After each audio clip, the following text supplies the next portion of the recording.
सहनाववतु सहनो भुनक्तु सह वीर्यं करवावहै तेजस्विनावधीतमस्तु मा विद्विषावहै।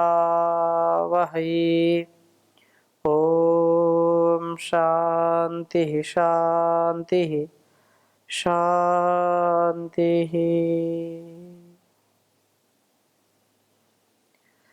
वैदिक जीवन पद्धति की इस कक्षा में आप सभी का हार्दिक स्वागत है, अभिनंदन है। ऋग्वेद के प्रथम मंडल का स्वाध्याय हम कर रहे हैं, जिसमें 165वें सूक्त का स्वाध्याय कर रहे थे और इस स्वाध्याय से अपने गुणकर्म स्वभाव को उत्तम बनाएं तथा हर प्रकार से जब हमारा कल्याण होगा तो हम दूसरों का भी कल्याण कर पाएंगे। हमारे अंदर जितेंद्रियता का आधान हो, हमारे अंदर शक्ति का आधान हो, हम सच्चे विद्यार्थी बनकर के स्वयं अपने जीवन का कल्याण करने वाले बने। जो अपना और संसार का कल्याण करना चाहता है उसके लिए श्रुति परम प्रमाण है, वेद परम प्रमाण है और एक एक पल एक एक क्षण अपने जीवन की गति प्रगति के लिए हमको चिंतन करना चाहिए। इंद्रियों पर नियंत्रण होना चाहिए। बहुत ही सुंदर चर्चा है और हमारे लिए एक प्रार्थना से युक्त अस्तित्व, ज्ञान बुद्धि व सोम प्रभु के द्वारा प्राप्त कराए गए हैं ताकि हम जीवन को शांत बना सके और अंततः प्रभु को प्राप्त होने वाले हों। 165वें सूक्त के चौथे मंत्र का स्वाध्याय करेंगे। पहले लिख देता हूं, फिर चर्चा करता हूं। ओम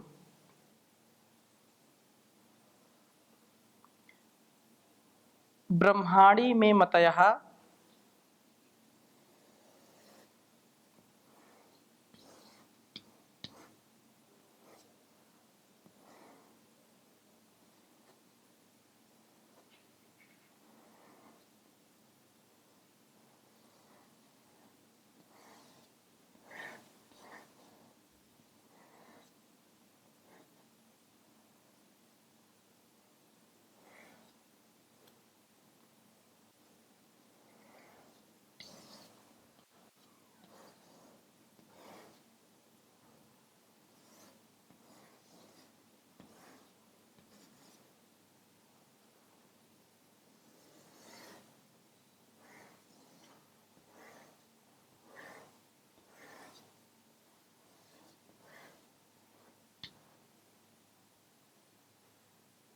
शम सुतासः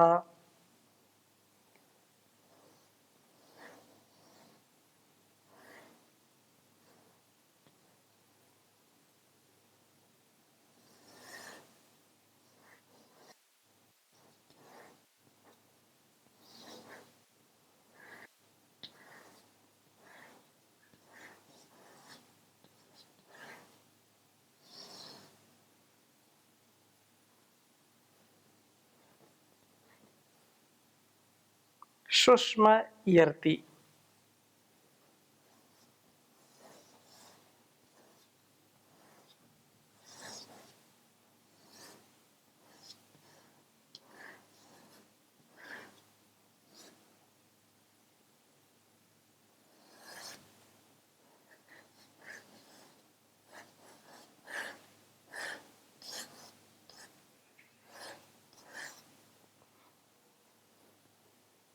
ब्रह्माणि में मतयः शम सुतासः शुष्मयर्ति।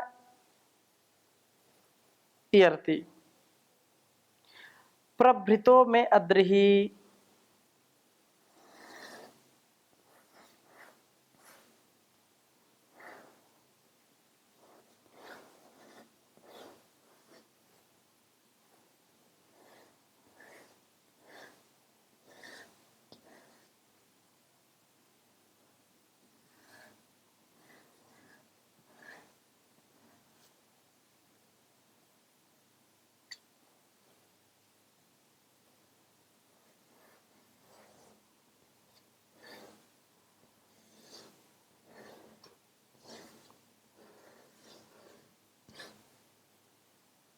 प्रभृतों में अद्रिहि। आशासते प्रति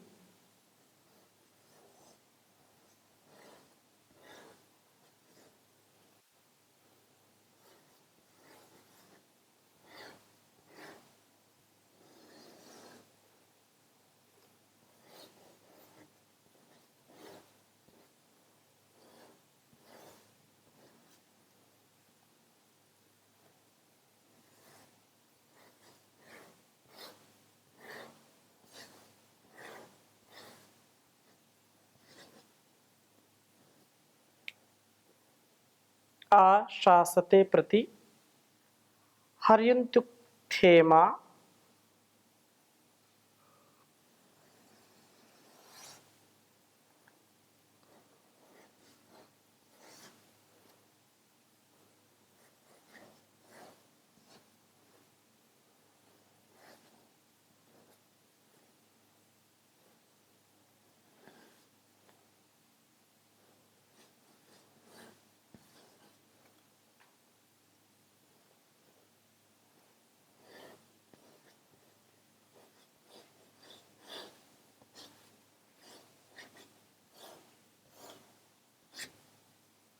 हर्यन्त्युक्थेमा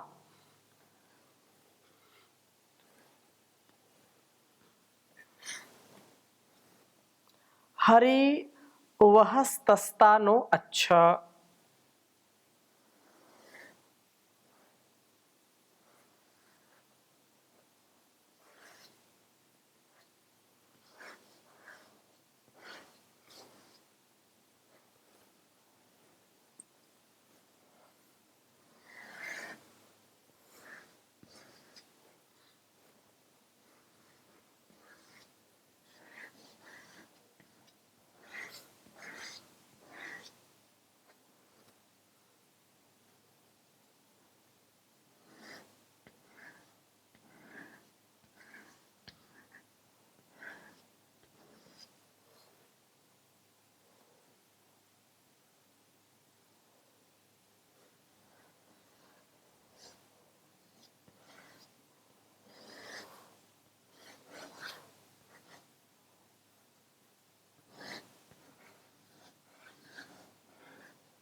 ओम ब्रह्माणी में मतयः शमसुतासः शुष्म इयर्ति प्रभृतो में अद्रिहि आ शास्ते प्रति हर्युन्त्युक्थेमा हरिवहस्ता नो अच्छा। एक बार पुनः उच्चारण कर लेते हैं। ओम ब्रह्माणि में मतयः शमसुताशः सुष्मा इयर्ति प्रभृतो में अद्रिहि आशास्ते प्रति हर्युन्त्युक्थेमा हरिवहस्तानु अच्छा। वेद मंत्र का अभिप्राय बहुत ही सुंदर है और समझने का हम प्रयास करते हैं। ज्ञान बुद्धि व सोम, ज्ञान से भी युक्त कब हम होते हैं? जब हम प्राण साधना करते हैं। तो प्रभु प्राण साधकों से कहते हैं कि मेरे ब्रह्माणी, ये वेद रूप ज्ञान मतयः मुझसे दी गई बुद्धियां सुतासः, तेरी जो भी बौद्धिक क्षमता है, बौद्धिक सामर्थ्य है, वह मेरे ही द्वारा दी गई है। सुतासः, मेरी व्यवस्था से उत्पन्न किए गए सोमकण, ये सब शम अर्थात शांति देने वाले, सुष्मः शत्रु शोषक बल, इयर्ति प्राप्त होता है। मैं मेरा यह अद्रिहि मेघ प्रभृतः प्रकृष्टम भृतम येन, प्रकृष्ट भरण वाला है। मेघ जल वस्तुतः निरोगता व दीर्घायुष्य प्राप्त कराने वाला है। मेघ जल शरीर में सौम्य शक्ति को उत्पन्न करता है, क्योंकि यदि मेघ ना हो, जल ना हो, तो हमारा शरीर भी व्यवस्थित नहीं हो सकता है, चल नहीं सकता है। जल से ही हम जीवन को चलाते हैं। इस जगत में जल की महती भूमिका है। यद्यपि अग्नि वायु भी अपने अपने स्थान में महत्वपूर्ण भूमिका निभाते हैं, उनका महत्वपूर्ण योगदान है, परंतु निसंदेह इसमें कोई संदेह नहीं है कि जो जल है, जल से ही जीवन चलता है। जल है तो कल है। तो यह इयर्ति जो शत्रु शोषक बल है, इयर्ति प्राप्त होता है में यह अद्रिमेघ प्रभृतः प्रकृष्टम भृतम ये न। प्रकृष्ट जो भरण वाला है, मेघ जल वास्तव में निरोगता व दीर्घ आयु को प्राप्त कराने वाला है। मेघ जल सर्वथा विशुद्ध जल होता है, आसुत जल होता है, डिस्टिल वाटर, प्राकृतिक जो डिस्टिल वाटर है। इस प्रकार से इसको हमको समझ लेना चाहिए कि जैसे जो मेघ जल है, मेघ जल अनेक प्रकार के रोगों का उपचार है, परंतु उसका संरक्षण भी हम उचित ढंग से करें। उचित ढंग से किया हुआ मेघ जल संरक्षण वो हमारे रोगों का भी नाशक है, तथा हमारे लिए, हमारे इस सृष्टि के लिए, इस संसार के लिए भी अत्यंत आवश्यक है। तो यहाँ पर यह बात कही कि प्रकृष्टम भृतम मेन, जो भरण पोषण करने वाला है, मेघ जल जो दीर्घ आयुष्य को प्राप्त कराने वाला है। मेघ जल शरीर में सौम्य शक्ति को प्रदान करता है। इस प्रकार से आशा सते सब मेरी ही प्रार्थना करते हैं। उक्था सब स्तोत्र प्रतिहर्यन्ति, मेरी ही कामना करते हैं। जो भी हम वेद के वचन, वेद के मंत्र, वेद के द्वारा, सामगान के द्वारा उस ईश्वर का ही भजन करते हैं, उसकी ही स्तुति, प्रार्थना, उपासना करते हैं, उसी की कामना करते हैं, उसी की कामना से ही हमारा जीवन परिपूर्ण होता है। तो महोभी उपासना व पूजा के द्वारा प्राप्त तेज के द्वारा या तेजों के द्वारा एतान इन इंद्रिय अश्वों को जो है हमारा जो मेघ और मेघ से प्राप्त यह जो जीवन है हमारा, आयुष्य की जिससे प्राप्ति होती है, उस सौम्य से उत्पन्न हुए उस हमारे अंदर के सामर्थ्य को उत्पन्न होने से हम यही प्रार्थना करते हैं कि प्रतिहर्यन्ति, मेरी यही कामना है, हे प्रभु, कि सब स्तोत्र जो आपको ही भजते हैं, आपकी उपासना करते हैं, मैं भी आपकी ही उपासना में लगूं। ता वे इमा ये हरि ज्ञानेन्द्रियां और कर्मेंद्रियां अश्वनहा, अर्थात हमारी अच्छा और ही वहतः प्राप्त कराते हैं। ये इंद्रिय अश्व इसलिए दिए गए हैं कि हम इनसे प्रभु के द्वार पर पहुँचे, अर्थात हमारा जीवन इसलिए श्रेष्ठ है और श्रेष्ठ बने, जीवन यात्रा उन्नति हमारी हो, क्योंकि सबका जो उन्नति का मूल है वो आप हैं परमात्मा। और इंद्रिय अश्व इसीलिए दिए गए हैं कि हम इनके द्वारा इस जीवन यात्रा को पूर्ण करें, इस जीवन की यात्रा में कभी भी धोखा ना खाएं और प्रभु को प्राप्त हों। जब साधन मिला है सफर करने के लिए, तो हम इस साधन का सदुपयोग करें, दुरुपयोग ना करें, अधिक से अधिक इससे लाभ लें। इससे लाभ लेने से हमारा तो जीवन चमकेगा ही चमकेगा, हमारे जो निकट के हमारे मित्रगण हैं, निकट के जो हमारे सगे संबंधी हैं, जो निकट के जानने पहचानने वाले लोग होते हैं, वह भी हमारे दिव्य जीवन से प्रकाशित होते हैं, हमारे उत्तम प्रकार के जीवन को वह भी चाहते हैं कि जीवन हो तो ऐसा हो। और इसी भाव को और अगले मंत्र में भी चर्चा की है। इंद्रियों का निरोध व आत्मशक्ति से अपने को अलंकृत करना। तो यहाँ पर 65वें सूक्त के 5वें मंत्र में कहा है, ओम अतो वयम अंतमेभिर्युजानाः स्वाक्षत्रेभिस्तन्वः शुंभमानाः महोभिरेताम उपयुज्महे त्विन्द्रं स्वधामनुहीनो बभूथ।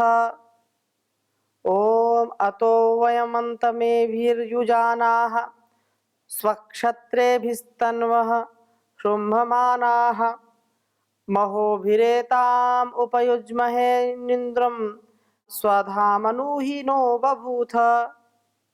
कहा कि हे प्रभो, अतः इस प्रकार से जैसा हमने पहले मंत्र में पढ़ा, तो पहले मंत्र के अनुसार दिए गए ज्ञान, बुद्धि और बल के द्वारा हम अंते भी, अंतिम जो अंतिकतम समीपतम जो रहने वाली, विषयों से न भटकने वाली जो इंद्रियां हैं, इंद्रियों से युजानाः युक्त होते हुए तथा स्वक्षेत्रे भी आत्मिक बलों से तन्वः शरीरों को शुंभमाना सुशोभित करते हुए, महोभी उपासना व पूजा के द्वारा प्राप्त तेजों के द्वारा एतान इन इंद्रियश्वों को उपयुज्महे समीपता से अपने साथ संगत करते हैं।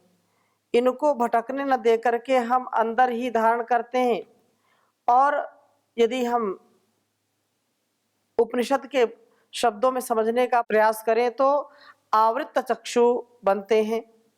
नु सब इंद्रियां या सब इंद्रियों को अपने अंदर धारण करने पर इंद्र हे परमात्मन स्वधाम अनु आत्म तत्व के धारण से, आत्म तत्व के अनुसार ही निश्चय से आप ना हमें बभूथा, अर्थात हमारे होते हो, हमको प्राप्त होते हो।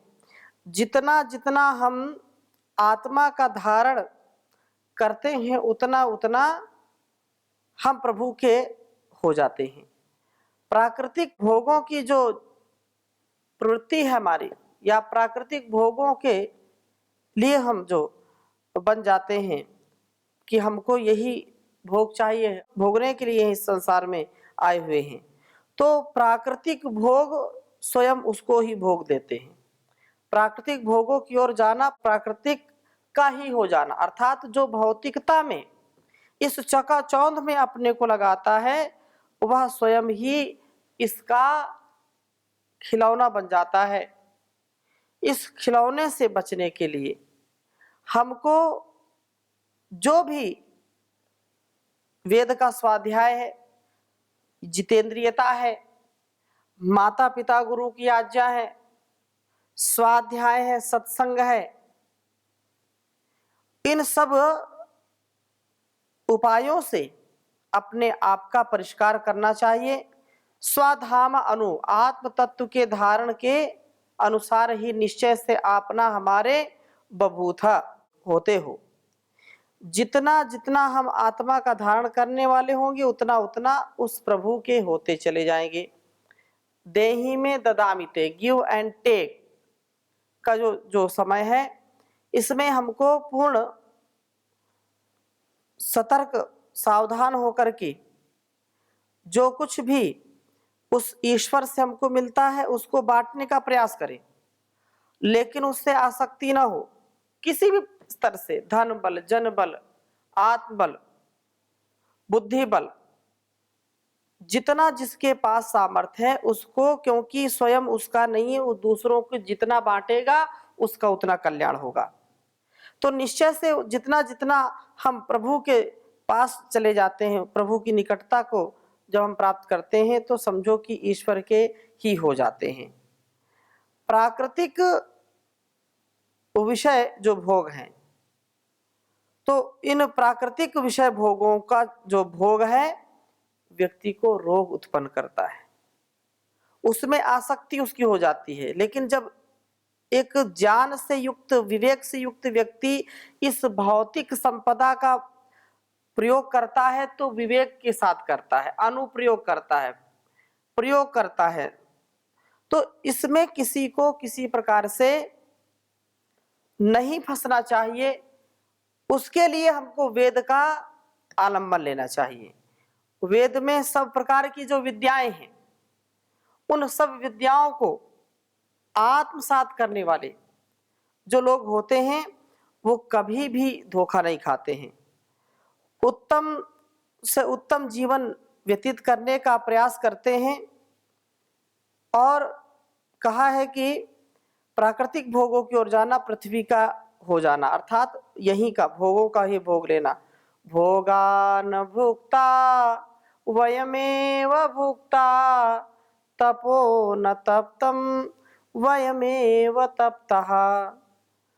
तो ये जो बात कही है भर्तृहरि जी ने, बिल्कुल ठीक कही है, उसको हमको सदा ध्यान रखना चाहिए। तपो न तप्तम वयमेव तप्तः, तप तो हुआ नहीं, स्वयं तप गए। और कहा है कि जितना हम इससे दूर हटेंगे उतना ही हमसे दूर जाएगी। जितना जिस चीज का आकर्षण होगा उतने गहरे संस्कार पड़ते हैं। तो इस प्रकार से यहाँ कहा है कि हम इन भोगों से जब ऊपर उठ करके आत्म तत्व को अपना करके हम प्रभु के ही सदा के लिए बन जाते हैं।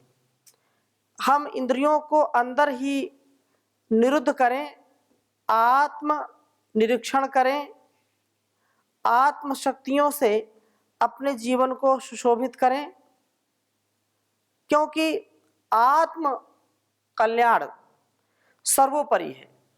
आत्मार्थम त्यजेत पृथ्वीम कहा है। ऐसे तो छोटी छोटी भूलें होती रहती हैं, समाज में, परिवार में, इस संसार में ऐसी अनेक घटनाएं घटती हैं जो वास्तव में प्रभु के मार्ग का अवलंबन नहीं लेते। वो अपने अपने विवेक के अनुसार जीना चाहते हैं, नए नए एक्सपेरिमेंट करना चाहते हैं, तो उससे कभी भी आत्मशक्ति नहीं बढ़ती है, क्योंकि इतना समय मिलता नहीं है। तथापि समर्थ गुरुओं की सन्निधि मिल जाए तो अपने स्वभाव को, अपने आचरण को जरूर उनके शब्द अनुसार हमको जीने का प्रयास करना चाहिए। इंद्रियों को नियंत्रण करें तथा आत्मशक्ति से अपने जीवन को सुशोभित बनाएं, सुगंधित, सुरभित, विलसित बनाएं। तो आज की कक्षा को यहीं पर हम विराम देते हैं। शेष चर्चा अगली कक्षा में करेंगे। ओम शांति शांति शांति।